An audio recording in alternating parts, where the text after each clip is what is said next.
Welcome to the Yakta Sagala YouTube channel. Yakdessagala video නාලිකාවට ඔබව සාදරයෙන් පිළිගන්න. අද අපි වයම පළාතේ සැකවුණු නමුත් වටිනා ඓතිහාසික ස්ථාන ගෝලීය සංචාරක සිතියමේ වඩාත් ප්‍රවේශ විය හැකි සහ හඳුනා ගැනීමට සකස් කර ඇති උපාය මාර්ග සැලැස්මේ වැදගත් පියවරක් ගැන කතා කරමු. වයඹ නැරඹිය යුතුම ගමනාන්තයක් බවට පත් කිරීමට අපිට උදව් කරන්න. නැරඹීම නැවැත්වීමට පෙර කරුණාකර මේ නාලිකාව සබ්ස්ක්‍රයිබ් කරන්න, ලයික් එකක් දාන්න, කමෙන්ට් එකක් දාන්න. ඒ වගේම අපේ මේ වීඩියෝස් ඔයාලගේ මිතුරන් සමග බෙදා ගන්න. දැන් අපි අද කතා කරන්නේ වයඹ පළාතේ සැකවුණු ඓතිහාසික ස්ථාන ගවේෂණය කිරීම සඳහා සකස් වෙන උපාය මාර්ගික සැලැස්මේ එක් කොටසක්. අපි මෙතෙන්දී පොදු ප්‍රවාහන සේවය ගැන අවධානය යොමු කරමු. යෝජනා කරන ක්‍රමවේදය මෙහෙමයි. පොදු ප්‍රවාහන සේවය මගින් එම ස්ථානවලට දේශීය සහ විදේශීය සංචාරකයන් ගෙන්වා ගැනීම. C generation නැත්නම් connecting generation කියලා කියන්නේ විශාල වශයෙන් අන්තර්ජාලය,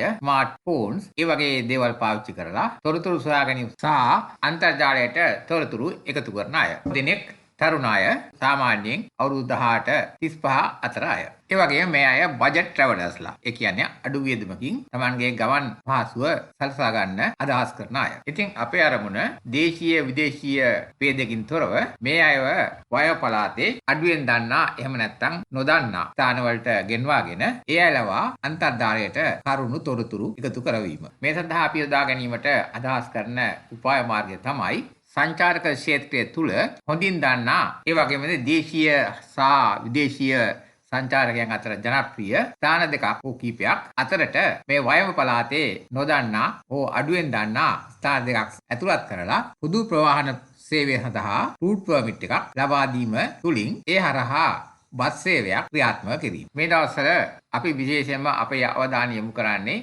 යක්දෙස්සාගල ප්‍රොමෝෂන් එක ගැනයි. ඒ නිසා අපි දන්නා සංචාරක ස්ථාන හැටියට සීගිරිය, දඹුල්ල, හබරණ යොදා ගන්නවා. මේවා දේශීය සහ විදේශීය සංචාරකයන් දෙගොල්ලන් අතරම ඉතාම ජනප්‍රිය සංචාරක ස්ථාන. ඒ වගේම මීගමුව සංචාරක ප්‍රදේශය කටුනායක ජාත්‍යන්තර ගුවන්තොටුපළට කිට්ටුව පිහිටන නිසා බොහෝ විදේශික සංචාරකයන් එයාලගේ පළවෙනි රාත්‍රිය ගත කරන්නේ මීගමුවේ. ඒ වගේම අරංකලේ කියන්නේ වයඹ පළාතේ ඓතිහාසික වැදගත්කමක් තියෙන සංචාරණය සඳහා සංවර්ධනය කළ හැකි ස්ථානයක්. අපි ඒකත් මේ ධාවන පතයට මේ රූට් එකට මේ අයිටරල් එකට එකතු කර ගන්නවා. ඒ අනුව කිලෝමීටර් 180ක පමණ රූට් එකක් නිර්මාණය වෙනවා. ආරම්භ වෙන්නේ මීගමුව සංචාරක පුරයෙන්. එතැන් සිට කුරුණෑගල ඔස්සේ යක්දෙස්සාගල අරංකලේ ඔස්සේ දඹුල්ල දක්වාත් එතැන් සිට සීගිරිය හබරණ දක්වාත් බස් රථයක් ධාවනය කිරීමට ජාතිය ගමනාගමන කොමිසමට යෝජනා කරනවා. මේ යෝජිත බස් රථය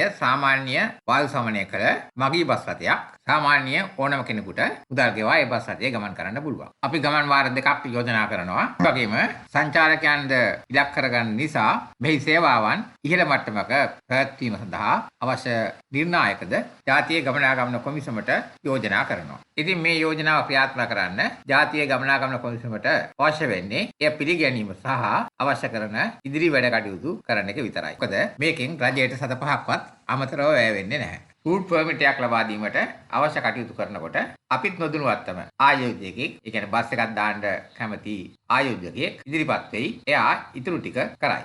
දුර සේවා බස් රථයක් සාමාන්‍යයෙන් විඩාව හරින්න කිසියම් ස්ථානයක විනාඩි 10ක් පමණ නවත්තනවා. ඒ ස්ථානයේ විය යුත්තේ යක්දෙස්සාගලයි. එතන දේශීය වශයෙන් සකස් කළ ෂෝට් ඊට් එකක්, තේ එකක් බොන්න, නැත්නම් බෙලිබල් පානයක්, පළතුරු බීම එකක් බොන්න කුඩා අවන් හදක් සකස් කරන්න පුළුවන්. ඒ වගේම ඒ ස්ථානයේ තියෙන දර්ශන රූගත කිරීමත් සංචාරකයන් විසින් කරනු ලැබීමෙන් යක්දෙස්සාගල පිළිබඳ විවිධාකාර තොරතුරු අන්තර්ජාලයට ඉබේම එකතු වෙනවා. මේ අනුව රජයේ කිසිම ආයෝජනයකින් තොරව යක්දෙස්සාගල ප්‍රොමෝට් වෙනවා.